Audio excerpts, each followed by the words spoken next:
Assalamualaikum warahmatullahi wabarakatuh. Halo semuanya. Perkenalkan, nama saya Aldi Nur Sahila dari kelas 12 IPS 2. Di sini, saya akan membuat video untuk ujian praktek mata pelajaran sejarah Indonesia. Pada kesempatan kali ini, saya akan membahas tentang salah satu tokoh penting dalam sejarah ilmu pengetahuan dan teknologi, yaitu Robert Oppenheimer, atau Bapak Bom Atom Dunia.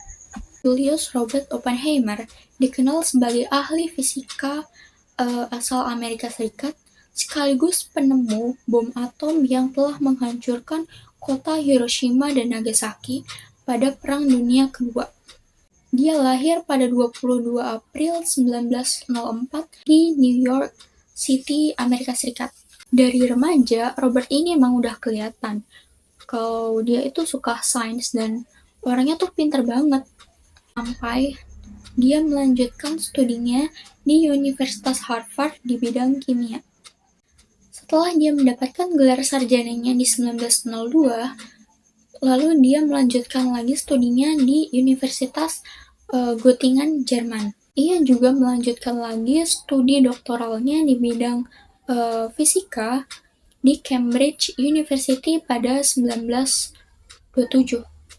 Jadi, dia itu dapetin itu semua dari S1, S2, S3, itu dia tuh baru umur 23 tahun aja. Keren banget gak sih? Dan dari sini Robert itu mulai dikenal oleh banyak orang. Bahkan ketika Perang Dunia Kedua itu dimulai, Robert itu menjadi salah satu seseorang yang penting untuk pemerintahan Amerika Serikat pada tahun 1942, di mana ada momen penting dalam hidupnya Robert Oppenheimer ini. Jadi dia itu jadi pemimpin dari The Manhattan Project selama Perang Dunia Kedua berlangsung. Manhattan Project adalah sebuah program penelitian dan pengembangan rahasia yang bertujuan untuk membuat bom atom. Di bawah kepemimpinannya Robert ini pada 19 Juli 1945, berhasil mengembangkan dan menguji coba bom pertama dengan nama Trinity. Uji coba ini dilakukan di New Mexico, ya di gurun-gurun gitu.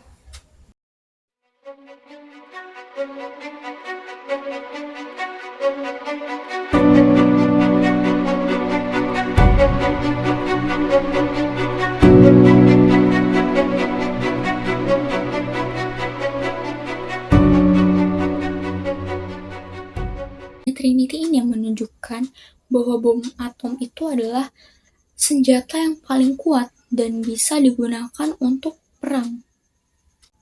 Baru beberapa minggu aja setelah Trinity itu diuji coba, Amerika memutuskan untuk menjatuhkan 2 bom atom di Jepang. Yang pertama ada Little Boy di Hiroshima pada 6 Agustus 1945.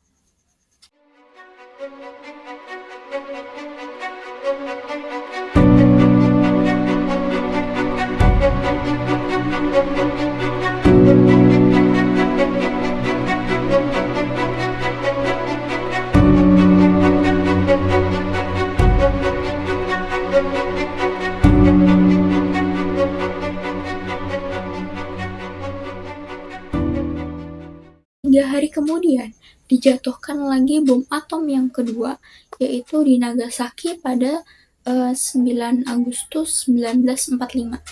In the agony of war, in order to save the lives of thousands and thousands of young Americans.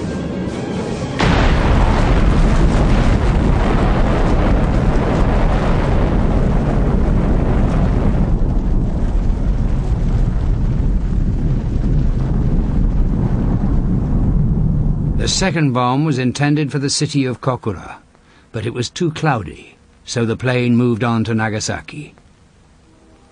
Boman itu mengakibatkan 110.000 sampai 210.000 orang yang meninggal dunia. Dan 2 bom itu yang akhirnya menyebabkan Jepang menyerah dan mengakhiri Perang Dunia Kedua. Setelah Perang Dunia berakhir, Robert menjadi terkenal dan dihormati sebagai salah satu ilmuwan terbesar di dunia. Namun, ia juga menghadapi kontroversi nih. Jadi, dia itu dituduh memiliki hubungan dengan komunis. Ya, dituduh gak setia gitu sama pemerintah. Apalagi, adiknya Robert ini, Frank Oppenheimer, sama istrinya, Catherine Oppenheimer, itu adalah anggota dari Partai Komunis. Gak cuma orang-orang dari politik aja nih yang gak suka sama Robert. Jadi masyarakat publik juga mulai mikir kayak, ini kayaknya bom atom pengembangannya Robert tuh gak aman deh. Sampai akhirnya pada 1954, izin keamanan Robert itu dicabut. Itu juga yang menjadi akhir dalam keterlibatannya Robert dalam penelitian ilmiah pemerintah. Walaupun dia nggak terlibat seperti sebelumnya, tapi dia selalu punya cara gimana dia untuk selalu tetap terlibat. Dan bilang bahwa pengembangan bom atom dan penggunaannya itu harus dengan tanggung jawab, nggak bisa sembarangan gitu. Tapi semakin lama pengembangan bom atom ini semakin menuai kontroversi. Robert jadi kayak, kok di luar kontrol gini ya gitu. Dan kenapa hal yang dia buat malah mencelakai orang lain gitu. Dia jadi prihatin nih sama risiko dari senjata nuklir itu. Dia itu melakukan kerjasama internasional untuk mencegah dan mengontrol penyebaran senjata nuklir. Penyesalannya dia muncul ketika penemuannya itu dibuat untuk saling menyakiti, saling mengancam, saling bikin bahaya gitu. Pada tahun 1965, Robert Oppenheimer ini didiagnosa mengidap penyakit kanker tenggorokan karena semasa hidupnya dia tuh sering merokok dan minum minuman keras gitu. 2 tahun kemudian pada 1967, Robert ini meninggal dunia di usianya yang ke-62 tahun. Di akhir hidupnya, Robert ini menyesali penemuannya yang merubah dunia. Oke, saya kira cukup untuk pembahasan mengenai Robert Oppenheimer ini. Kurang lebihnya mohon maaf. Sekian, terima kasih. Wassalamualaikum warahmatullahi wabarakatuh.